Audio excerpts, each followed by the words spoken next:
Shalom Bapak Ibu, sahabat Galilea dan seluruh subscriber Galilea Network yang diberkati oleh Tuhan Yesus. Jumpa lagi bersama saya di hari ini, tentu dalam kondisi yang baik-baik saja, amin. Mari Bapak Ibu, seperti biasanya sebelum kita beraktivitas, kita mau datang kepada Tuhan, kita bersaat teduh, siapkan dirimu, kita membaca, mendengarkan firman Tuhan. Kita berdoa. Bapa yang Rahman dan Rahim, pencipta langit dan bumi dan dengan segala isinya, Allah yang kami kenal, kami sembah di dalam nama Tuhan Yesus. Kami bersyukur atas hari ini Engkau telah bangunkan kami dari peristirahatan tidur kami di sepanjang malam yang telah berlalu. Dan hari ini kami percaya berkat-Mu tersedia bagi kami. Dan sebelum kami masuki dunia kerja kami mau datang di hadapan-Mu dengan penuh sukacita, mau dibentuk oleh Tuhan seturut kehendak-Mu dalam kebenaran firman-Mu. Mengurapi kami semua, membuka hati pikiran kami. Urapi juga hamba-Mu di dalam nama Tuhan Yesus. Haleluya.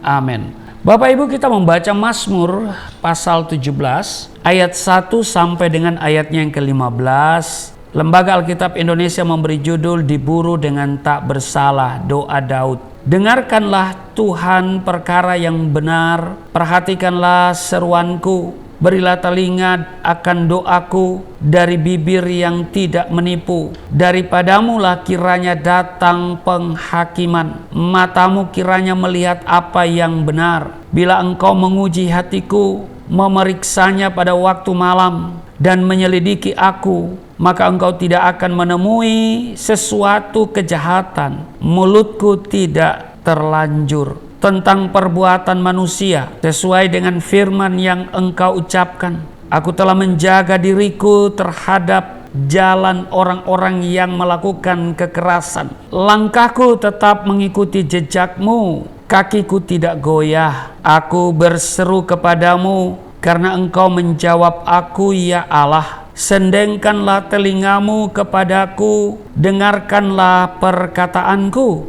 Tunjukkanlah kasih setiamu yang ajaib, ya engkau yang menyelamatkan orang-orang yang berlindung pada tangan kananmu terhadap pemberontak.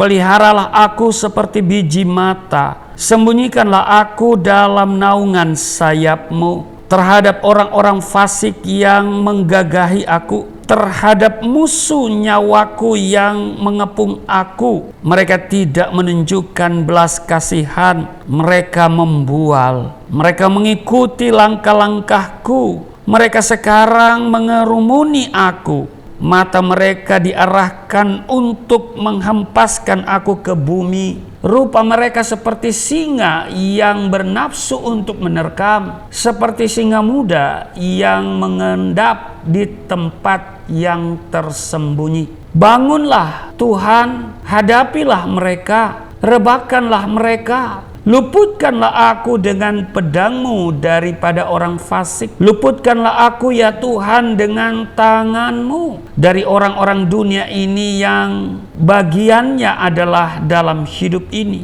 Biarlah perut mereka dikenyangkan dengan apa yang Engkau simpan, sehingga anak-anak mereka menjadi puas, dan sisa mereka tinggalkan untuk bayi-bayi mereka. Ayat 15, tetapi aku dalam kebenaran akan kupandang wajah-Mu, dan pada waktu bangun aku akan menjadi puas dengan rupa-Mu.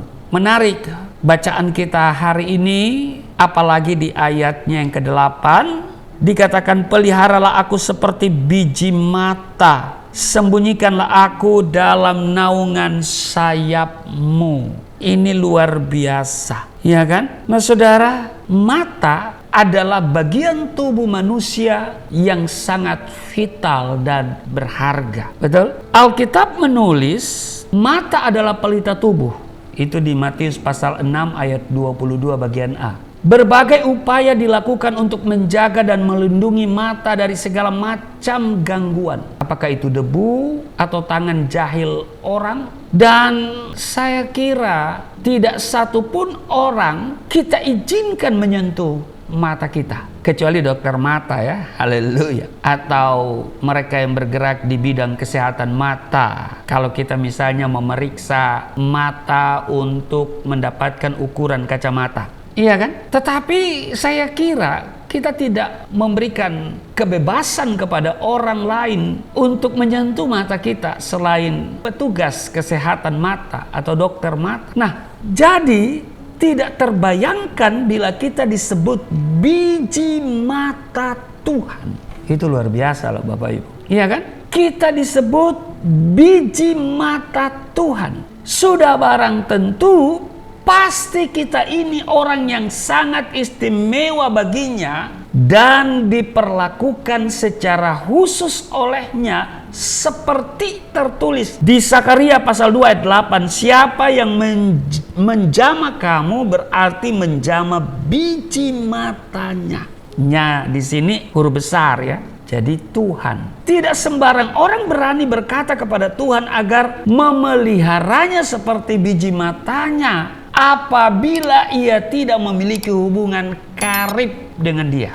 Kalau kita lihat di sini, Daud begitu berani berkata demikian karena ia memiliki kedekatan dengan Tuhan, sehingga Daud senantiasa mempersilahkan Tuhan menyelidiki dan mengoreksi hatinya. Tidak ada sesuatu pun yang ia sembunyikan di hadapan Tuhan.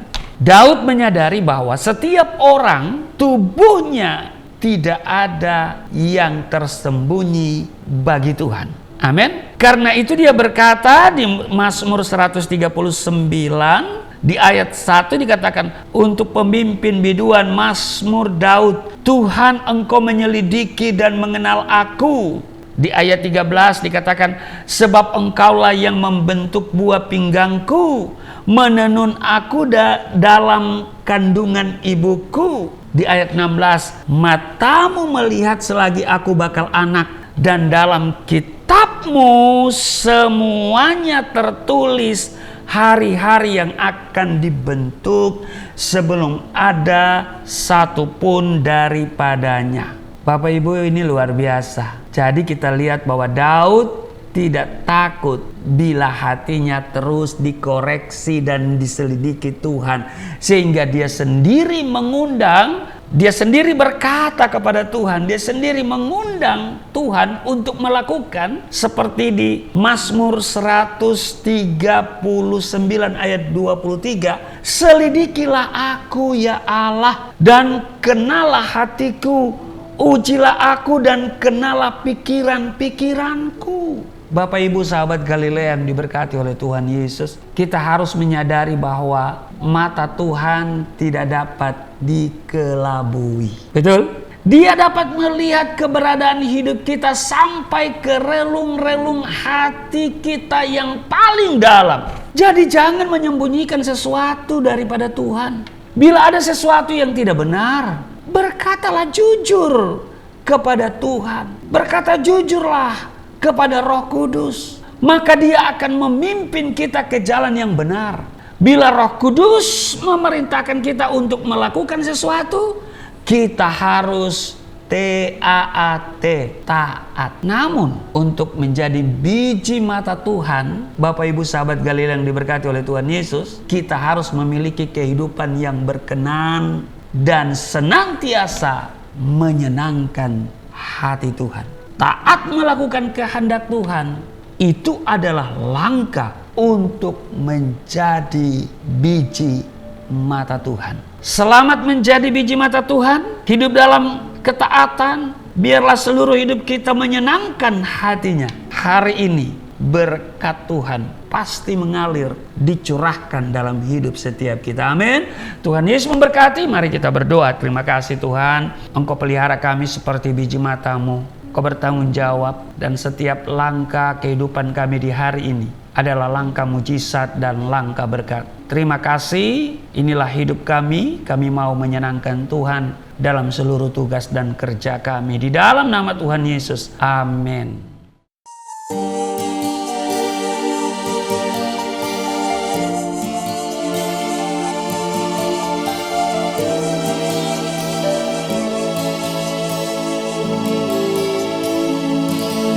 Bapa kami yang di surga, dimuliakanlah nama-Mu. Datanglah kerajaan, jadilah kehendak-Mu di bumi seperti di surga.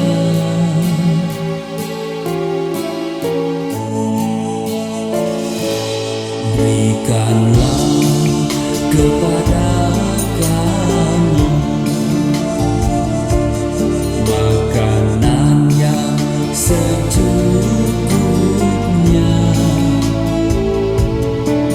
Ampunilah dosa kami seperti kami mengampuni orang yang bersalah pada kami.